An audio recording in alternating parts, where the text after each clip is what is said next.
New developments in the attack of that police officer in San Francisco's Chinatown. Authorities say the man who attacked that officer was using racial slurs before the attack. We have KRON 4's Dan Thorn with more on exactly what happened. The president of the San Francisco Police Officers Association says things like this could be prevented if the police department had more staffing and the city had a better response to criminal justice. Chinatown has become a hot spot for racially motivated attacks, and now this attack comes as an officer was just trying to keep this area safe. Another attack in San Francisco's Chinatown. This time it involves a San Francisco police officer.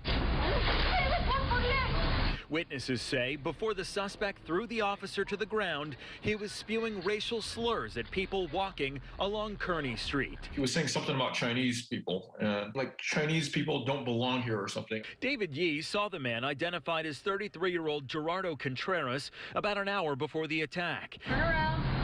I don't have nothing. Turn around. Yee says Contreras appeared to be homeless and suffering from a mental episode before an unidentified officer tried to detain him.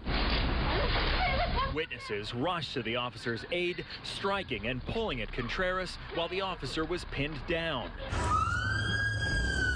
Backup was later seen running to help and arresting Contreras. I was a little shocked that, he was attacking a police officer. I mean, if he can attack a police officer, what would stop him from attacking a civilian? This just goes to show you that San Francisco police officers are not immune to random acts of violence. Leadership within San Francisco's Police Officers Association is concerned a lack of prosecuting and a lack of staffing is creating situations like this and making the city unsafe. The SFPOA estimates there's around 230 vacancies within the department. The union says because of failed policies, this officer was working alone and faced a struggle for her life. They fear these problems will continue. She's very fortunate that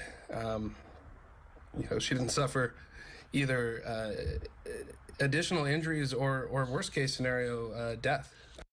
We've learned that this officer was taken to the hospital with minor injuries and she's since been released. And as of this report, Contreras remains in the San Francisco County Jail.